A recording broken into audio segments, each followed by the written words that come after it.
ट्रॅक्टरचा इन्शुरन्स का करावा हे मी तुम्हाला मागच्या व्हिडिओमध्ये सांगितलंय. आता आपण पाहूयात या ट्रॅक्टर इन्शुरन्सचे नेमके फायदे काय आहेत. पण त्याआधी हॅलो कृषीला नक्की फॉलो करा. तुमच्या ट्रॅक्टरचं कोणत्याही प्रकारचं झालेलं नुकसान ट्रॅक्टर इन्शुरन्समुळे भरून मिळतं.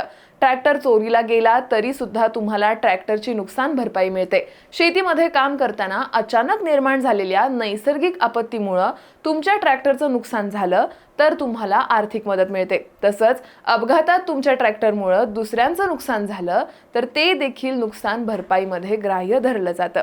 याशिवाय तुमच्या ट्रॅक्टरवरील ड्रायव्हरला अपघातात मोठी इजा झाली असेल तर तो खर्च सुद्धा या ट्रॅक्टर इन्शुरन्समधून मिळतो. एखाद्या गटानं किंवा लोकांनी दंगा किंवा अन्य वेळी तुमच्या ट्रॅक्टरवर दगडफेक केली असेल, त्यात तुमच्या ट्रॅक्टरचं नुकसान झालं असेल तर तेव्हा सुद्धा ही नुकसान भरपाई तुम्हाला मिळू शकते. जर तुमच्या ट्रॅक्टरचं काही कारणांमुळे आगीमुळे नुकसान झालं तेव्हा देखील नुकसान भरपाई मिळते. तुम्ही ट्रॅक्टर इन्शुरन्स काढलाय की नाही कमेंट करून नक्की सांगा आणि हा व्हिडिओ जास्तीत जास्त शेतकऱ्यांपर्यंत नक्की पोहोचवा.